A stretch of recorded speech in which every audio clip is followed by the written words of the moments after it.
டக்குன்னு சரண்டர் ஆயிட்டான். என்னமோ கோவத்தில் தெரியாம இதை போய் பெருசா எடுத்துக்கிட்டு நீ பேசாம இருந்தா எப்படி? மனுஷன்னா கோவம் வராதா? ஏதோ கோவத்தில் அது கோவத்தை சொல்றதெல்லாம் நிஜமா? கோவத்தில் சொல்றதெல்லாம் நிஜமா? இல்லம்மா, அதை பெருசா எடுத்துக்காது. அப்படிதான் ஆம்பளை சமாதான உடன்படிக்கையில் கையெழுத்து போடுவான். கோவத்தில் சொன்னதெல்லாம் பொய், அது பெருசா எடுத்துக்காது. இங்க வந்திருக்கிற பெண்கள் குறைவா இருக்கிறீங்க, உங்களுக்கு ஒரு ரகசியம் சொல்லிட்டு போறேன். கோவத்தில் சொன்னதுதான் உண்மை.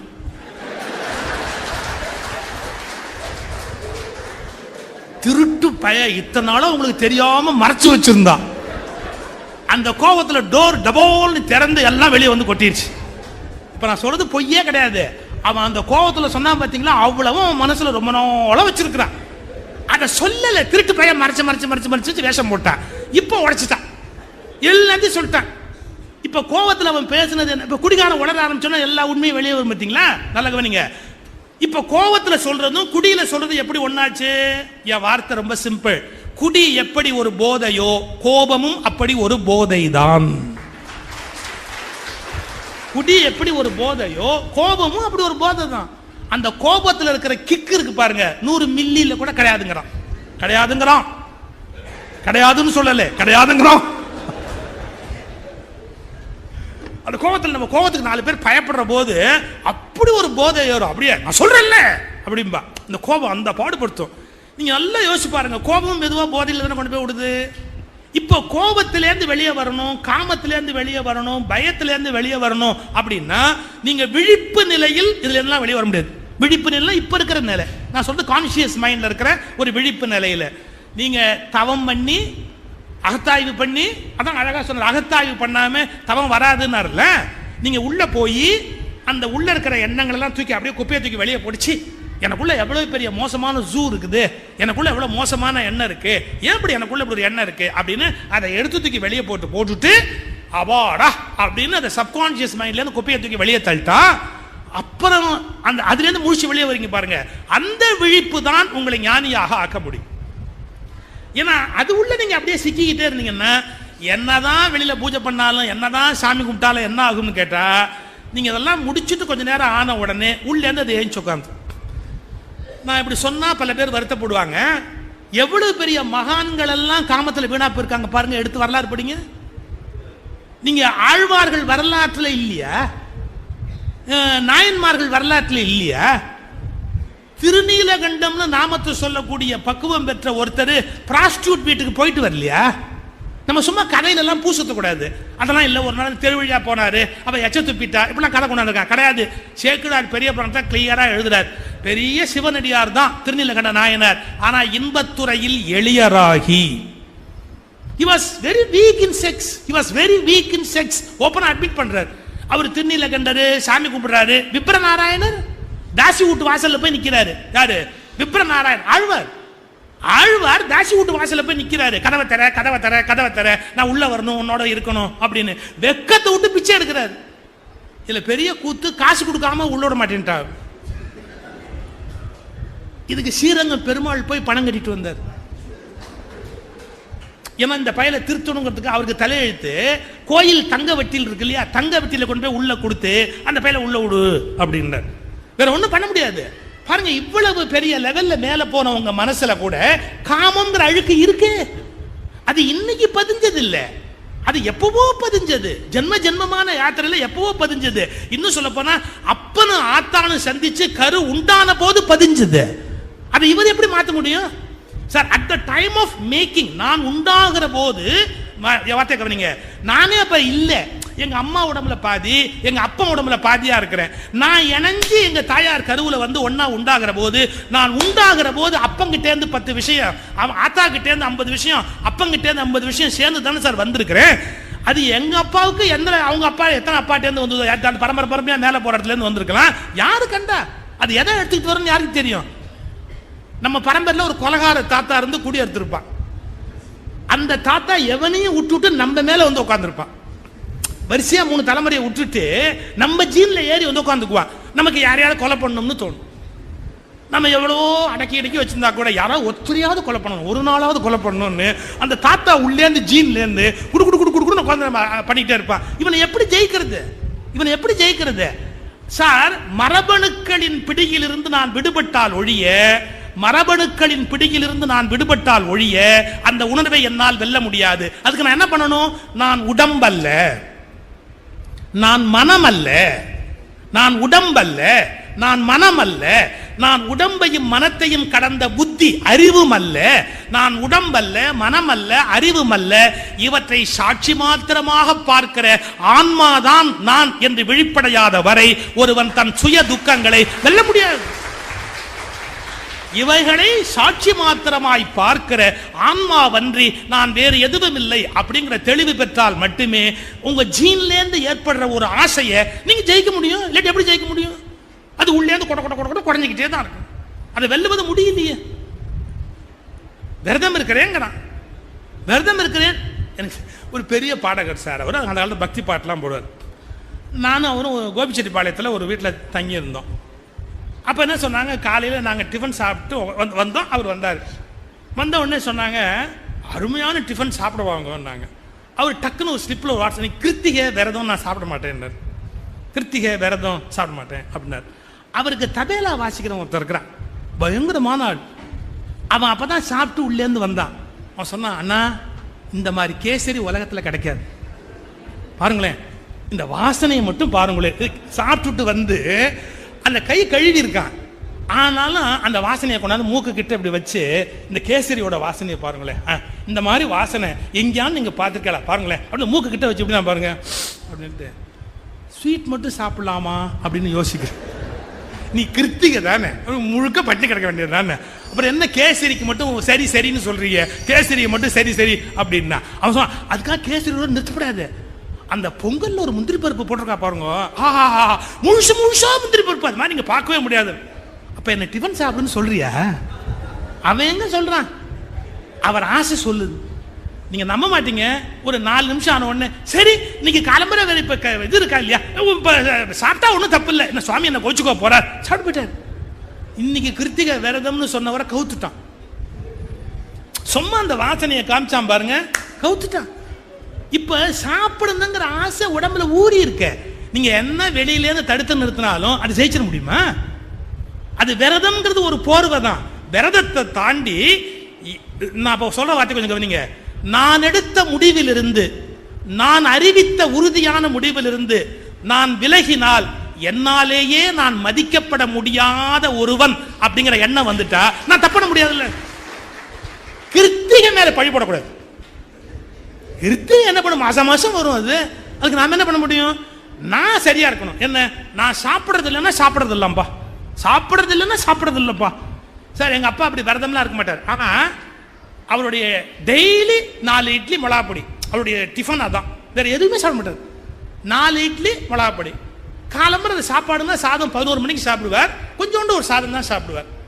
சில நாள் எப்போது அதை சாப்பிடும்போது நல்லா இருக்கு நல்லா இருக்கு அப்படி நல்லா இருக்குன்னு சொல்லிட்டு எங்க அம்மாவுக்கு அதிர்ச்சி ஆயிடும், அப்படியே அண்ட சராசரமே சுத்த ஆரம்பிச்சிடும்.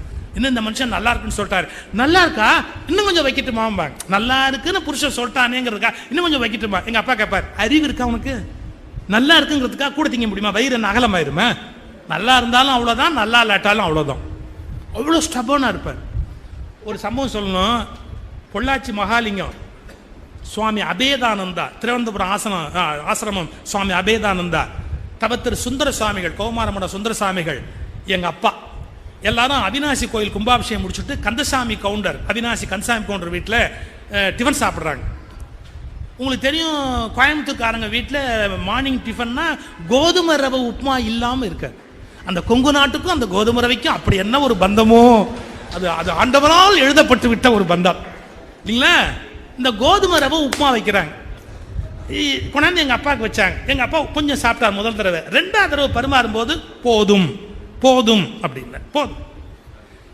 எங்கள் அப்பா போதும்னாரு, பரிமாறுறவர் கவனிக்கல, மதிக்கல, அவர் பாட்டு போடுறாரு. எங்கள் அப்பா சொன்னது தான், வானானா வானானா அப்படியே உட்காந்துட்டார் எங்கள் அப்பா. அடுத்து அபேதானந்தாவுக்கு பரிமாறுறான். அவர் ஏன்னா அவர் சாப்பிடும்போது பேச மாட்டார், அவருடைய கொள்கை சாப்பிடும்போது பேச மாட்டார். அவன் பரிமாறும்போது அப்படின்னா பாருங்க, அவன் தான் வார்த்தையால் சொன்னாலே மதிக்க மாட்டேங்க, அப்புறம் எப்படி மதிப்பேன்? தட்டிட்டான் அவன் பாட்டு. சுவாமி அபேதானந்தாவுக்கு இன்னொரு கொள்கை என்ன தெரியுங்களா? சாப்பாட்டு இலையில எது வச்சாலும் வேஸ்ட் பண்ண மாட்டார். இப்ப அவர் வசமா சிக்கிட்டார். சாப்பிடும் போது பேச மாட்டார்னு ஒரு கொள்கை, சாப்பாட்டில் எது வச்சாலும் மிச்சம் பண்ண மாட்டார்னு ஒரு கொள்கை. ஒரு கொள்கை வச்சவனே இந்த நாட்டில் உருப்படுறது கஷ்டம். 2 கொள்கை வச்சவன் என்ன கதிக்கு போவான்? அவன் உப்புமா தள்ளிட்டான். ஒன்று சுவாமி அபேதானந்தர் அப்படி அப்படின்றார் போட்டான் அப்படின்னு. ஆனால் சுவாமி அபேதானந்தர் 2வது கொள்கை காரணமாக சாப்பிட்றாரு, அதை எடுத்து சாப்பிட்றாரு. எங்கள் அப்பா கம்முன்னு உட்காந்துருந்தார். அருட்செல்வர் மகாலிங்க ஐயா பார்த்தார். எங்கள் அப்பா பார்த்து கேட்டார், ஏன் உப்புமாவை வேஸ்ட் பண்ணுறீங்க அப்படின்னு. எங்கள் அப்பா சொன்னார், நான் வேஸ்ட் பண்ணலிங்க, அந்த பரிமாறினவர் தான் வேஸ்ட் பண்ணார், வேணும்னா அவரை கூப்பிட்டு விசாரிங்க. நான் வேண்டான்னு சொல்லிட்டேன், இனிமேல் அவரை கூப்பிட்டு விசாரி. மகாலிங்கெல்லாம் பார்த்துக்கிட்டு இருந்தார். அவர் சொன்னார், சுவாமி கூட வேண்டான்னு தான் சொன்னாங்க, அதுக்கப்புறம் போட்டுட்டான், அதை வேஸ்ட் பண்ணக்கூடாதுன்னு சுவாமி அதை வேஸ்ட் பண்ணக்கூடாதுன்னு சாப்பிட்றாங்க, நீங்கள் ஏன் வேஸ்ட் பண்ணுறீங்க அப்படின்னு. எங்கள் அப்பா ஒரே வார்த்தை சொன்னார், அவர் சாமியார், அவருக்கு உயிர் மேலே ஆசை கிடையாது, நான் குடும்பஸ்தர். உப்மா எங்க வேணாலும் கிடைக்கும், உயிர் அப்படி கிடைக்கும். அபேதானந்தா சிரிச்சு அந்த உப்மா எல்லார் இலையிலும் போய் விழுந்து, வாயில உப்மா சிரிச்சு விட்டார் டக்குன்னு, அப்படியே எல்லார் இலையிலும் போய் அது விழுந்து, அதாவது பயங்கரமான காட்சி. எங்க அப்பா வானானா வானம் தான். கொஞ்சம் யோசிச்சு பாருங்க, ஒரு மிகப்பெரிய நிலையில நம்முடைய அந்த ஒரு விஷயம் அதில் நம்மளால உறுதியா இருக்க முடியல அப்படின்னா, நம்முடைய மனம் விழிப்படைய வேண்டிய நிலையில் விழிப்படையவில்லை அப்படின்னு பொருள். அதாவது கான்சியஸ் மைண்ட்ல விழிப்பு இருந்தா போராது, சப்கான்சியஸ் மைண்ட் அறியாம இந்த தூக்கத்திலிருந்து விழிப்படைய வேண்டும். நான் ஒரு வார்த்தை சொல்றேன், அதை கவனிச்சுக்கிட்டு அப்புறம் சொல்லுங்க. யாரும் சுய நினைவோடு சிகரெட் பிடிக்க முடியாது. இது ஒரு சூத்திரம். யாரும் சுய நினைவோடு சிகரெட் பிடிக்க முடியாது. சிகரெட் பிடிக்கிற எல்லாருமே மெக்கானிக்கலா தான் பிடிப்பாங்க. எப்படிமா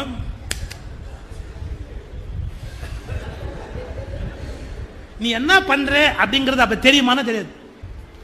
கொஞ்ச தட்டுவோம். ஏன் தட்டுறாள்? என்ன இருக்கு தட்டுறதுக்கு? உண்டியல தட்டுறதுக்கு அதில்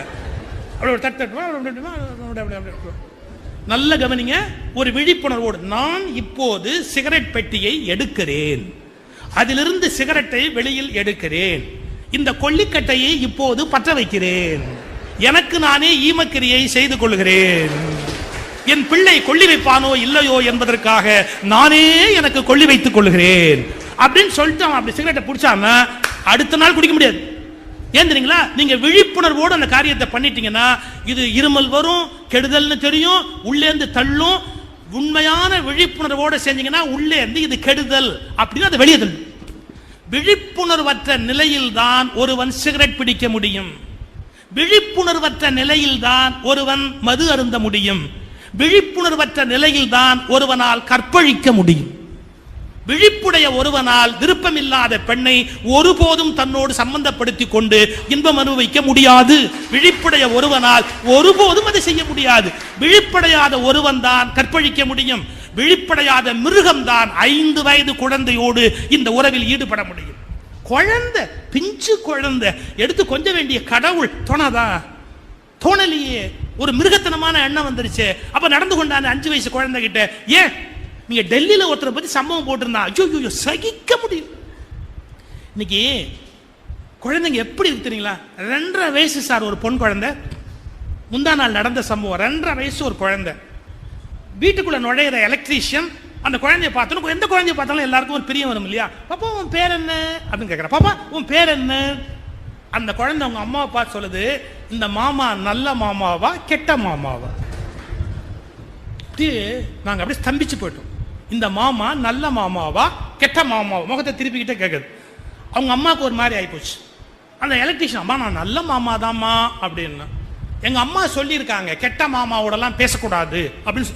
2.5 வயசு குழந்தைக்கு எவ்வளவு பெரிய சைக்கலாஜிக்கல் நெருக்கடி பாருங்க. இவங்கிட்ட பேசலாமா பேசக்கூடாதான்னு அந்த குழந்தைய யோசிக்க வைக்க வேண்டிய அளவுக்கு நம்ம தள்ளிட்டோம். அப்ப எவ்வளவு மோசம். ஆட்டோ ரிக்ஷால பொன் குழந்தைங்களை அனுப்ப முடியல சார். சின்ன குழந்தைங்க ஸ்கூலுக்கு அனுப்ப முடியல சார். ஆட்டோ ரிக்ஷால எல்லாரும் கெட்டவங்க நான் சொல்லல, ஆனா ஒருத்தர் 2 பேர் கெட்டவனா போயிட்டதால ஆட்டோ ரிக்ஷால பொம்பளை பிள்ளையை ஏற்றி அனுப்புறத கூட மறுபடியும் படிக்க வைக்க வேண்டாமோன்னு எல்லாம் யோசிக்கிறான் சார். எவ்வளவு நடந்து போச்சு சொசைட்டில. இதெல்லாம் என்ன காரணம்? இந்த எண்ணங்கள் மனதுல அவ்வளவு அழுத்தமா தவறா புதைந்திருக்கு. நான் ஒரு ஆச்சரியமான சம்பவம் படிச்சேங்க. பிற்காலத்தில் சிகரெட் பிடிக்கிறான் பார்த்தீங்களா?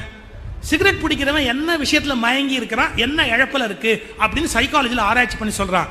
இளம் வயதில் தாய்ப்பால் மறுக்கப்பட்ட ஆண் குழந்தைகள், இளம் வயதில் தாய்ப்பால் மறுக்கப்பட்ட குழந்தைகள் வயதான பிறகு சிகரெட் பிடிப்பதற்கு ஆசைப்படுகிறார்கள். உளவியல் ஆய்வு. இளம் வயதில் தாய்ப்பால் மறுக்கப்பட்ட குழந்தைகள் மறந்துடாது. ஏன்னா தாய்ப்பால் குடிக்கிற போது கிடைக்கிற அந்த வாய்க்கு இருக்கிற சுகம், வெதுவெதுப்பு, அந்த அன்பு எல்லாமே சிகரெட்டுக்குள்ளே இருந்து கிடைக்குது. வெதுவெதுப்பு, சூடு, அந்த அந்த நிலை.